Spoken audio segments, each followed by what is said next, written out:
नमस्कार, आप देख रहे हैं रितम और मैं हूं आपके साथ सौम्या श्री। आज हम अखाड़ा महाकुंभ सीरीज के दूसरे भाग में आपको श्री पंच अटल अखाड़ा के इतिहास, परंपरा और धार्मिक संस्कृति से जुड़े तथ्यों के बारे में विस्तार से बताएंगे।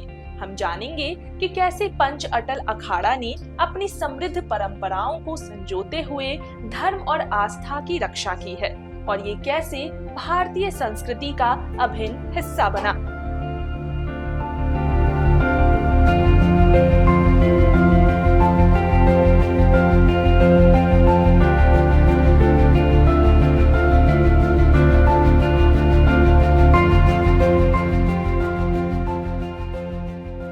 पंच अटल अखाड़ा हिंदू धर्म के शैव संप्रदाय से जुड़ा एक महत्वपूर्ण अखाड़ा है जो भारत के 7 प्रमुख शैव अखाड़ों में से एक है और धर्म की रक्षा के लिए ऐतिहासिक और धार्मिक रूप में प्रतिष्ठित है। इसका नाम पंच शब्द से लिया गया है।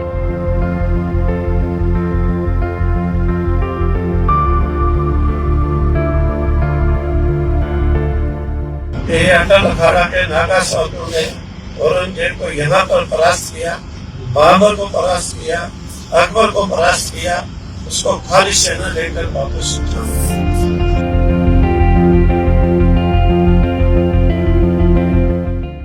पंच अटल अखाड़े की स्थापना आवाहन अखाड़े से अलग होकर 16वीं शताब्दी में हुई थी और ये महर्षि अत्रि के नाम पर रखा गया था जो एक प्रमुख वैदिक ऋषि थे।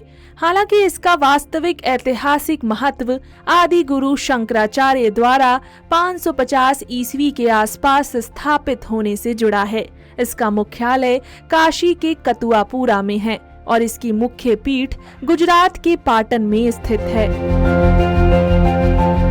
इतिहास में अटल अखाड़े के नागा साधुओं की शौर्य गाथाएं दर्ज हैं।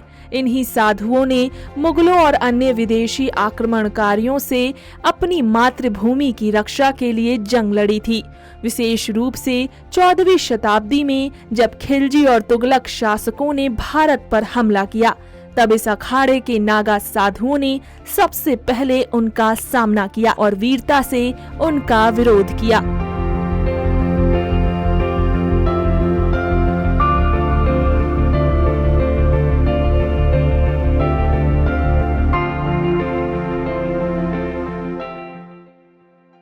पंच अटल अखाड़ा एक लोकतांत्रिक व्यवस्था पर आधारित है जिसमें अखाड़े के संचालन में पंच और सचिव गण महत्वपूर्ण भूमिका निभाते हैं। इन पदों का चुनाव हर कुंभ मेले के दौरान होता है जिससे अखाड़े के प्रशासन में पारदर्शिता और संतुलन बना रहता है। श्री पंच नामक शीर्ष प्रशासनिक निकाय में 5 प्रमुख सदस्य होते हैं जो ब्रह्मा, विष्णु, शिव, शक्ति और गणेश का प्रतिनिधित्व करते हैं। साथ ही दिगंबर अनी अखाड़ा के तहत ये साधु ब्रह्मचर्य और संन्यास की अग्नि परीक्षा में सफल होते हैं। पंच अटल अखाड़ा के साधु संतों का इतिहास धर्म की रक्षा के लिए किए गए कठिन संघर्षों से भरा हुआ है। जब भी संकट आया, इन साधु संतों ने अस्त्र विद्या का प्रयोग किया और अपनी धरती और धर्म की रक्षा के लिए जंग लड़ी। इस अखाड़े में नागा साधुओं की एक पुरानी और सशक्त परंपरा है जिनके लिए कठिन तपस्या और अग्नि परीक्षाएं पार करना अनिवार्य है। आज के समय में पंच अटल अखाड़े के आश्रम और मठ मंदिर देश भर में 500 से भी अधिक स्थानों पर फैले हुए हैं जिनमें कनखल, हरिद्वार, प्रयागराज, उज्जैन और त्रयंबकेश्वर प्रमुख हैं। बुद्धि और विवेक के देवता गणेश जी इस अखाड़े के मुख्य देवता हैं जो यहाँ सुशोभित हैं और उनकी उपस्थिति से अखाड़े में ज्ञान और धर्म की शक्ति का वास माना जाता है।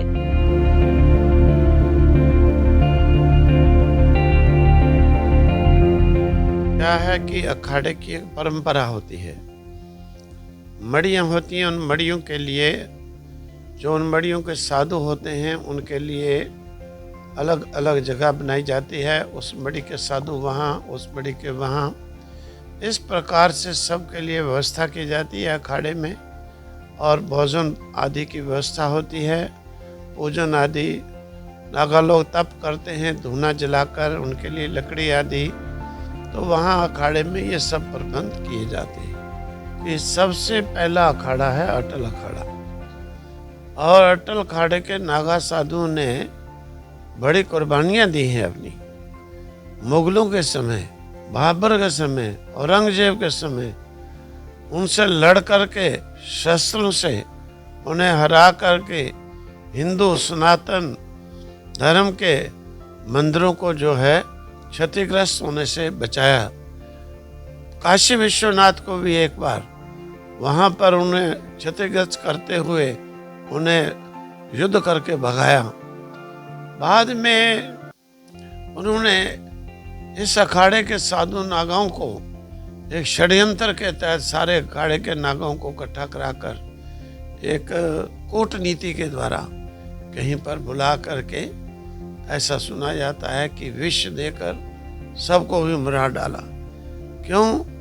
कुछ मुसलमान के तो साधु कभी जाते ही नहीं, लेकिन हमारे भारत देश के अंदर ये जो कुछ ऐसे लोग, लोभी कहो, लालची कहो, और हिंदू सनातन के जो है विपरीत कहो, ऐसे लोगों के कारण ही ऐसी कूटनीति से ये हादसा हुआ। फिर अखाड़ा अपनी परंपरा को कायम करने के लिए फिर साधु बनते रहे, चलते रहे। और हमें ये जो बात है, देखो देश के अंदर, क्योंकि उससे पहले कोई भी मुसलमान नहीं होता था। आज भी हमारे जम्मू कश्मीर में हम कई बार बात करते हैं, कई अधिकारी हैं, कई लोग हैं, वो अपने जो है गोत्र को नहीं छोड़े हैं। रहना, जैसे हिंदुओं के अंदर ब्राह्मणों में रहना होते हैं, अभी भी कई मुस्लिम देखोगे अपने नाम के आगे रहना लगाते हैं। और कई जो है राजपूत मनास होते हैं हमारे उधर, अभी कितने मुसलमान आप देखोगे अपने आगे मनास लगाते हैं। ये तो छोड़ो, मैंने एक पुलिस अधिकारी को देखा जो उच्च स्तर पर था, उनका गिरी नाम से प्लेट लगी हुई, मुस्लिम का नाम और गिरी। गिरी कौन होते हैं? गिरी एक जो है ये साधु से ही जो गिरी, वो मतलब कि देखो, उन्होंने, मैंने एक अधिकारी से बात भी की एक बार, उन्होंने कहा हमने अपना गोत्र नहीं छोड़ा, भले मजहब बदला, गोत्र नहीं बदलेगी। तो इस प्रकार से परंपरा है। याद है ये कुछ गद्दार लोग जो समाज में थे, उन गद्दारों के कारण ही ये जाकर के आज दोनों पक्षों के अंदर आपस में वैर भाव की ये स्थिति बनी है। नहीं तो ऐसे गद्दार ना होते जो लालच में आकर धर्म छोड़ देते, कई डरपोक ना होते जो धर्म छोड़ देते, तो आज ये मुसीबत नहीं होती दोनों पक्षों को ही। इसलिए ऐसे समय पर हमारे जो अटल अखाड़े के नागाओं ने बड़ा भारी योगदान दिया, बड़ी कुर्बानियां दी हैं, सनातन को बचाया। भले ही कलयुग है, लेकिन प्रयास किया जा रहा है। समय का फेर होता है। कभी तो कौरवों का समय था, पांडवों को देश निकाला कर दिया, जंगल में घूमते रहे बेचारे, भटकते रहे, और जब पांडवों का समय आया तो कौरवों का सफाया हुआ। ये समय का फेर होता है। समय आ रहा है, अच्छा समय आ रहा है। बहुत से मुस्लिम भाई भी इस प्रकार से इस चीज को एक्सेप्ट करते हैं कि हमें डरा करके, धमका करके, पीट के हमें बनाया गया, और अंदर से जिज्ञासा भी रखते हैं। हमें बहुतों ने कहा हमको धर्म परिवर्तन करा दो। मैंने कहा भाई अभी आप लोग विचार परिवर्तन करो। बहुतों ने विचार परिवर्तन भी किए, गीता पढ़ते हैं, बहुत मुस्लिम जो है भागवत पढ़ते हैं, शिवपुराण पढ़ते हैं, संन्यास भी लेने लग गए हैं कई। मेरे सामने की बात है, एक महात्मा थे इधर, उन्होंने अपनी 60 कनाल जमीन आश्रम को देकर संन्यास लिया और 24 घंटे उनके गुरु ने कहा गीता सिर पे रखना, सिर पर गीता बांध के रखते थे। और भी हमारे सामने हुए हैं। इस प्रकार से बहुत जिज्ञासु बन रहे हैं। गुरुजी, क्या वजह है कि विभिन्न धर्मों के लोग भी हमारे सनातन धर्म की तरफ आकर्षित हो रहे हैं? अरे भाई देखो, बात यह है, एक्चुअली बना सनातन में शांति है, सनातन में निर्मलता है, सनातन में पवित्रता है। आपने कभी ऐसा कोई धर्म सुना है जो कहे कि चींटी की भी रक्षा करो? हमारा यही सनातन धर्म है, चींटी की रक्षा के लिए भी उपदेश देता है। चींटी को पेट भरने के लिए, दाना डालने के लिए कहता है, कबूतर को डालने के लिए कहता है। बाकी तो जो है कबूतर सबको सुहा कर देते हैं। तो ऐसे धर्म को कौन नहीं अपनाएगा? जिसको बुद्धि होगी, हर एक किसी मजहब का होगा, अवश्य इसे एक्सेप्ट करेगा, कहेगा ये बहुत अच्छा है, इसमें जो है किसी को दुख तकलीफ नहीं दी जाती, इसमें किसी की हिंसा नहीं की जाती, ये बहुत शांत है, इसीलिए हर एक चाहेगा। किसी रीजन बस कई लोग थोड़ा सा सामने सामने बचते हैं, लेकिन अंदर से चाहते हैं। जैसे गुरुजी आपने बताया कि अटल अखाड़ा है किन संघर्षों से निकला है, और हम लोग जानते भी कि अटल अखाड़े के बाद ही आवान अखाड़ा, फिर जूना अखाड़ा, ऐसे शुरुआत होती गई।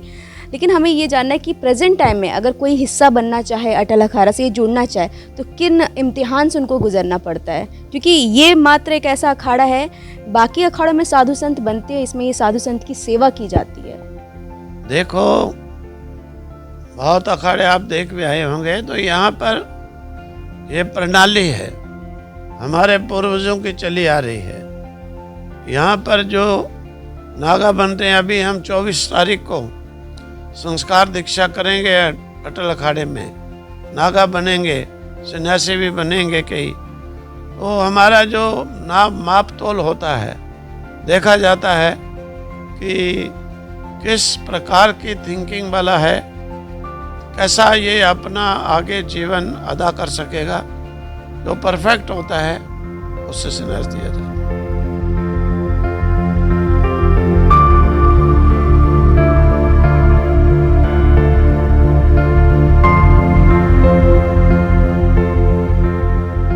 अखाड़ा महाकुंभ के इस सीरीज के अगले भाग में हम आपको शैव अखाड़ों से जुड़े श्री पंचनाम आवाहन अखाड़ा के इतिहास, परंपरा और आध्यात्मिक आस्था से जुड़े तथ्यों के बारे में बताएंगे।